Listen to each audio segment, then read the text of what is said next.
Hello. So, as you guys know, I'm Thomas from the website T-Money Travels, and these are my parents. This is Michelle. She has her own YouTube channel called Shelly Telly, and my stepfather Charlie, who is just chilling. And Bebe, don't forget. And Bebe, of course, can't forget her. So today I wanted to talk about the road trip that we took, which originally was supposed to start way back in September of this year, but we had quite a few delays, and we didn't end up leaving until, what was it, November? November. Yeah, November. And so if you saw some of my articles previously, I think I wrote about 3 of them. We were all on a bus, and we were going towards the border to Mexico, like Mexico and Texas, the border between there.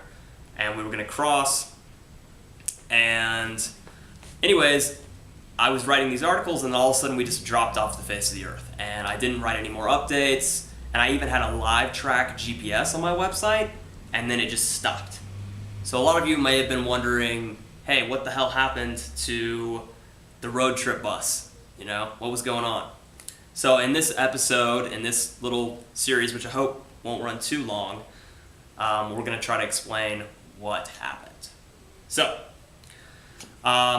first of all, the last time I wrote, I think we had just been denied at the border.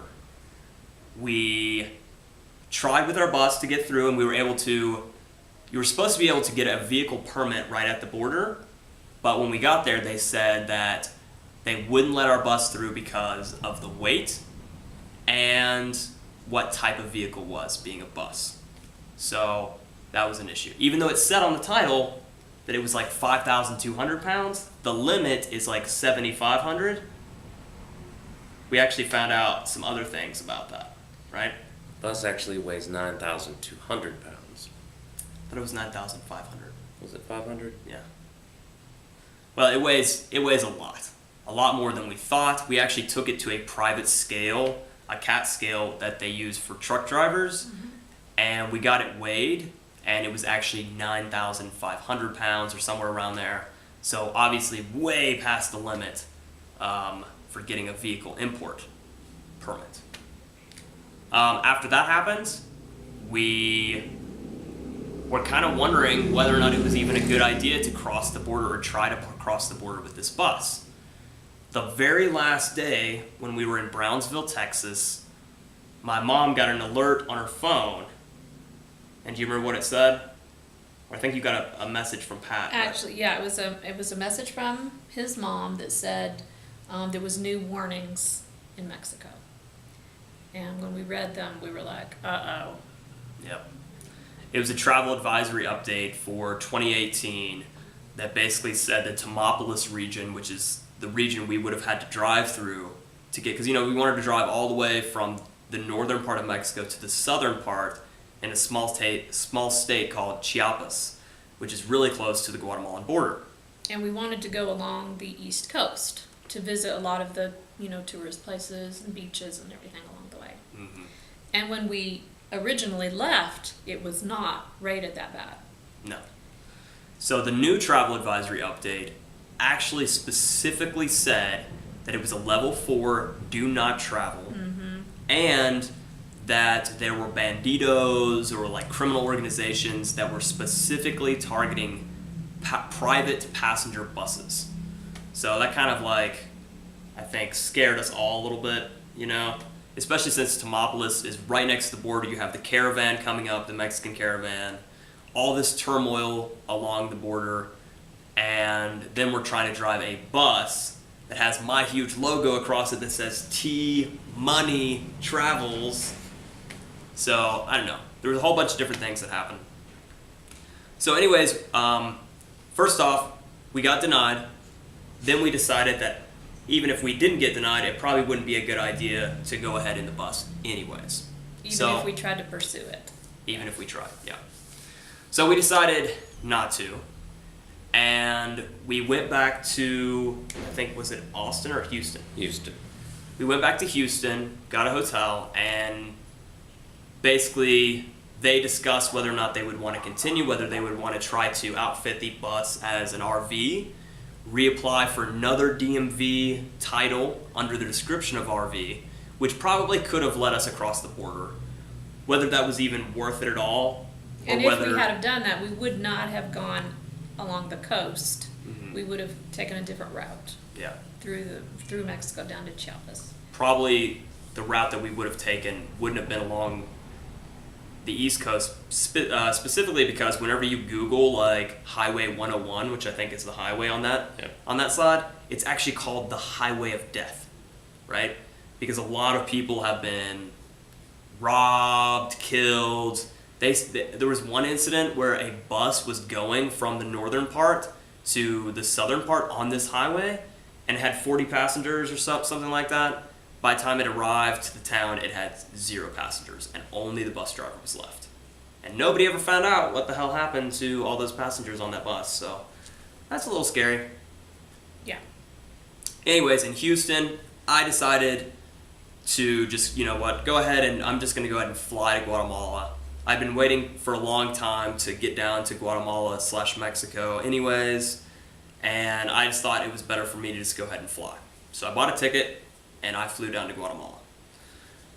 Do you guys want to talk about what was going on with you guys while I was in Guatemala? Well, we went back to North Carolina, but we drove a lot more. The trip down, we were taking it easy and stopping just about dinner time and trying to rest. We took, I think, 5 days to get to the border, and we took 2 days to get back. Then we started debating what we were going to do with our things, whether we were going to re-outfit as an RV, because if the bus had been titled as an RV, there would have been no problems. We eventually decided to take everything off the bus, sift through, I think, 24 Rubbermaid tubs, which was everything we own, and see what we could get into 4 suitcases. Well, we had also talked about possibly getting a different vehicle. Also was another option, but by this time we were just like, and then another trip down to the border, and meanwhile, while they're deciding all of these really difficult questions and sorting through all of their belongings, trying to figure out which ones to take if they were going to fly, or which ones they could possibly fit into a smaller vehicle and drive that one down. While they're doing all that, I'm hanging out in Guatemala with my friend Sebastian. I'm playing beer pong every night. I'm traveling to different parts of Guatemala. I'm just having a good time while they're sorting all this stuff. But we're still in communication. oh yeah, And I'm talking to them, and I'm telling them, because I think, you know, I've gone across the Mexican-Guatemalan border several times, because when I lived there for a year, I had to renew my visa every 90 days. So I've been to I've been to the west side, I've been to the east side, I've crossed borders on both sides. Every time I did it, it was no problem. So I suggested to them, because first off, the flights, if you flew into Tuxtla, which is really close to San Cristobal, which is where they want to go, the flights were what, $500 more? They were, but there were also flight times. If you flew into Tuxtla, it was 11 to 14 hours because of the stopovers. You know, a 6-hour stopover in Guadalajara with a dog in an airport seemed ridiculous.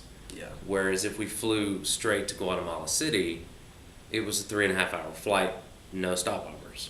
and Tuxtla is the nearest airport to San Cristobal. That's why we were looking at how do we get to Tuxtla. And then we would, it's like maybe what, an hour and a half from San Cristobal. Yep. So we would take a taxi or something the rest of the way. So basically, for some reason there was like a ton of layovers. So not only was it more expensive to fly into Tuxtla, there was also a bunch of layovers. And they didn't really want to deal with that, mainly because they did have a lot of suitcases, big suitcases, but also the dog. The dog in an airport, it's harder to get him out. I mean, where do you even let a dog use the bathroom in the airport? I mean, Some you have to go airports outside the have airport. a special pet area. Atlanta does. Yeah, It was Atlanta does. a tiny ceramic room with a fire hydrant and a piece of AstroTurf. Oh, it's really cool, actually. And also, it had a little drinking fountain for the dog too. I didn't know if you noticed that, but And Guadalajara does have one of those as well. But 6 hours there, I thought would be a little excessive. So Yeah. the 3.5 hour flight to Guatemala City made more sense. Yeah. Shout